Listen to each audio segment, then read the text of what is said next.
الحمد لله رب العالمين، والصلاة والسلام على الأنبياء والمرسلين. أعوذ بالله من الشيطان الرجيم. بسم الله الرحمن الرحيم. رب اشرح لي صدري ويسر لي أمري واحلل عقدة من لساني يفقهوا قولي واجعل لي وزيرا من أهلي. محترم سامعین، السلام علیکم ورحمۃ اللہ وبرکاتہ. الحمدللہ، قرآن پاک کا مطالعہ ہمارا جاری ہے. سورہ توبہ کی آیت نمبر 6 تک ہم پڑھ چکے ہیں. آج انشاءاللہ آیت نمبر 7 سے آیت نمبر 12 تک پڑھیں گے. اعوذ باللہ من الشیطان الرجیم. بسم اللہ الرحمن الرحیم. کیف یکون للمشرکین عہد عند اللہ وعند رسولہ. مشرکوں کے کیوں کر اللہ اور اس کے رسول کے ہاں کوئی معاہدہ رہ سکتا ہے. الا الذین عاہدتم عند المسجد الحرام، سوائے ان لوگوں کے جن کے ساتھ تم نے مسجد حرام کے اندر تم نے جن سے عہد لیا. اب یہاں پہ اللہ تعالیٰ کے تذکرہ فرما رہا ہے کہ پچھلی آیات جو ہم نے پہلی 6 آیات پڑھی ہیں اس میں صاف طور پہ اللہ تعالیٰ نے اعلان کیا کہ جتنے بھی معاہدے تھے ان کے آخری لمٹ 4 مہینے کی رہ گئی ہے. 4 مہینے کے بعد جو ہے تمام معاہدے وہ ختم ہو جائیں گے. اور اعلان اس چیز کا بتا دیا گیا کہ یا تو اسلام کو قبول کر لو کہ تم پر حجت تمام ہو چکی ہے، ورنہ پھر تمہارا قتل عام کا جو ہے وہ اعلان ہے، پھر کوئی یہاں باقی نہیں بچے گا. یعنی کہ وہ ایک عذاب کا جو تھا ایک کوڑا ان کے اوپر برسنے لگا تھا. ان کو الٹیمیٹم دے دیا گیا کہ فائنل چانس تمہارے پاس ہے. اسی کا سلسلہ مزید آگے یہاں پہ چل رہا ہے کہ معاہدے کی طرف اشارہ دیا جا رہا ہے کہ جن لوگوں نے پہلے معاہدے کا پاس نہیں کیے اور اپنے معاہدے کے اندر خلاف ورزیاں کر رہے تھے مسلسل، ایسے مشرکوں سے معاہدہ کیسے قائم رہ سکتا ہے اللہ اور اس کے رسول کا. ہاں، سوائے ان لوگوں کو جنہوں نے مسجد حرام کے اندر تم سے معاہدہ کیا تھا، یعنی کہ وہ اگر قائم ہے تو تم بھی قائم رہو گے. یہاں پہ پتہ چلتا ہے کہ مسجد حرام میں بھی یعنی کہ خانہ کعبہ کے اندر بھی کوئی معاہدہ طے کیا گیا تھا. ان کے بارے میں اللہ کہہ رہا ہے کہ الا الذین عاہدتم عند المسجد الحرام، کہ سوائے کہ مسجد حرام کے پاس جن سے تم نے عہد لیا، فما استقاموا لکم فاستقیموا لہم، تو اگر تمہارے ساتھ قائم رہیں، اپنے معاہدے پر قائم رہیں، تم بھی ان کے ساتھ معاہدے پر قائم رہو. ان اللہ یحب المتقین، بے شک اللہ تعالیٰ تقوی والوں کو متقین کو پسند کرتا ہے. یہاں پہ پتہ چل رہا ہے کہ یہاں پہ کوئی ہم مسلمانوں کی طرف سے کوئی معاہدے کی خلاف ورزی نہیں ہو رہی. جو معاہدے پر قائم رہ رہا ہے اس کے ساتھ قائم رہنے کے اللہ تعالیٰ حکم دے رہا ہے، اور ساتھ ساتھ تقوی کا اشارہ دے رہا ہے کہ تقوی قائم رکھنا ہے.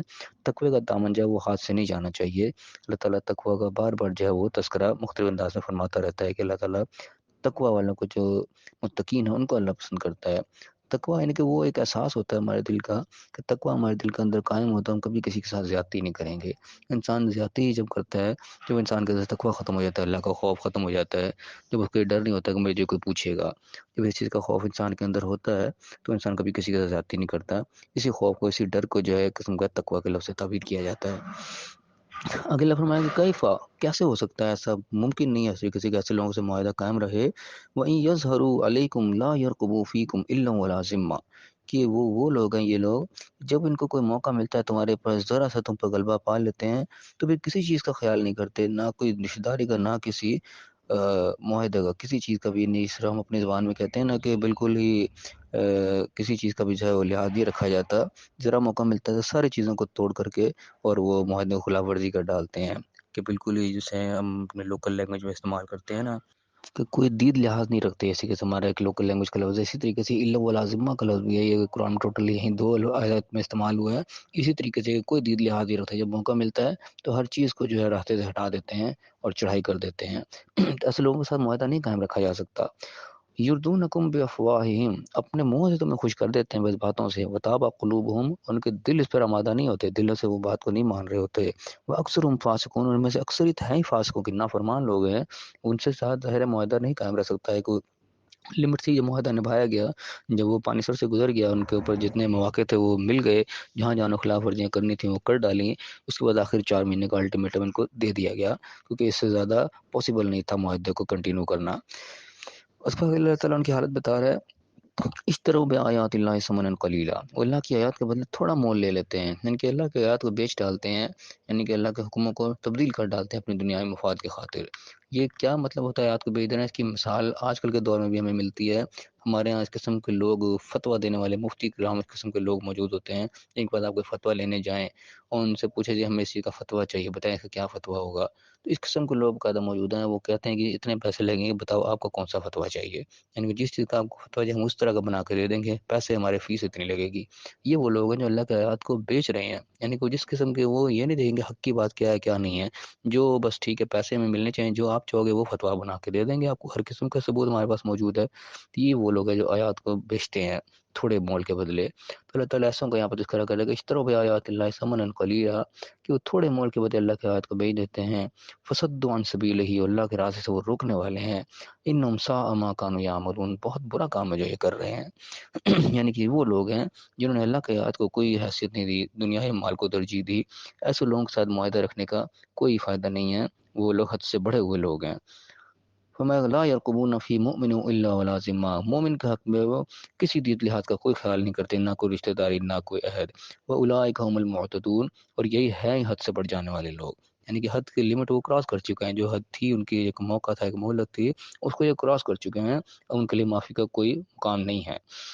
فَإِن تابوا، ایکسیپشن کیا ہے کہ فَإِن تابوا، اگر وہ توبہ کر لیں بعد آ جائے، وقاموا الصلاۃ وآتوا الزکوٰۃ، نماز قائم کریں اور زکوٰۃ ادا کریں، فإخوانکم فی الدین، پھر وہ قانون تمہارے بھائی ہوں گے، یعنی کہ عمل سے ظاہر ہونا چاہیے، عمل ان کا اگر ٹھیک ہو گیا، توبہ انہوں نے کر لی اور نماز اور زکوٰۃ کے اوپر کاربند ہو گئے، تو پھر وہ دین میں تمہارے بھائی شمار ہوں گے۔ وَنُفَصِّلُ الْآيَاتِ لِقَوْمٍ يَعْلَمُونَ، اور ہم آیات بالکل واضح کر کے بیان کر دیتے ہیں علم والے لوگوں کے لیے، جو علم رکھتے ہیں، بات کو سمجھنے والے ہیں، علم رکھتے ہیں، ان کے لیے بات اللہ تعالیٰ کھول کے سامنے رکھ دیتا ہے، کوئی مبہم بات اس میں نہیں رہے۔ فرمایا کہ وہ ان نقصوا ایمانہم، اور اگر وہ اپنے وعدوں کو اپنے عہد کو توڑیں گے، من بعد یاتیم، اس کے وعدہ کرنے کے بعد، وطعنوا فی دینکم، اور تمہارے دین میں وہ طعن کریں گے، تانے دیں گے تمہارے دین میں، تمہارے قانون میں، فقاتلوا ائمۃ الکفر، تو پھر کفر کے جو امام ہیں ان کو قتل کرو، ان کو جو کفر کے پیشوا ہیں، جو ان کے سرغناہ ہیں سارے، جو یعنی کہ ہیڈ جو ہیں ان کے اوپر حملہ کرو، پھر ان کو ختم کرو، جڑ کے ان کی کاٹو۔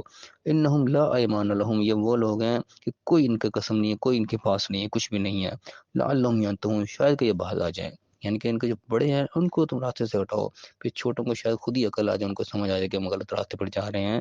تو جو لوگ اپنے وعدوں کے اوپر قائم نہیں ہیں، جو عہد و پیمان کو پاس نہیں رکھ رہے، ان کے ساتھ کوئی اللہ تعالیٰ یہاں پہ رعایت کی بات نہیں کر رہا کہ وہ ٹھیک ہے جو انہوں نے توڑ دیا سارے عہد، انہوں نے خلاف ورزیاں کی، تو بس ٹھیک ہے ایک لمٹ تھی ہم نے نبھایا، کیونکہ تالی دونوں ہاتھوں سے بجتی ہے، ایک ہاتھ سے نہیں بجتی، ایک طرف ہم نبھائی جائیں دوسرا نبھا نہ رہا ہو تو ظاہر اس طریقے سے کام نہیں چلتا۔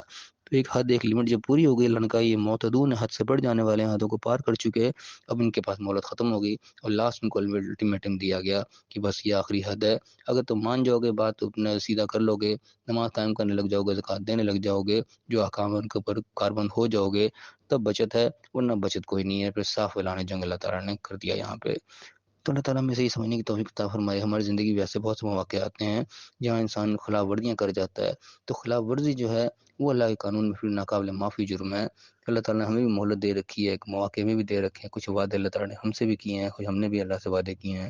جب ہم ان وعدوں کی خلاف ورزی کریں گے، اگر ان وعدوں کو پورے نہیں اتریں گے تو ہم بھی پھر اسی چیز کے مستحق ہوں گے، اللہ تعالیٰ ہم سے پھر اسی طرح کی بدلہ لے گا جس طریقے سے یہاں پہ بدلے کی بات ہو رہی ہے۔ تو اللہ تعالیٰ ہمیں سمجھنے کی توفیق عطا فرمائے، جو مہلت اللہ نے ہمیں دی ہے ہمیں اس سے فائدہ اٹھانے کی توفیق عطا فرمائے، جو ہم نے اللہ سے وعدے کیے ہیں ہمیں ان کو پورا کرنے کی توفیق عطا فرمائے، اور دنیا اور آخرت دونوں جگہ کامیاب فرمائے، آمین۔ وآخر دعوانا الحمد للہ رب العالمین۔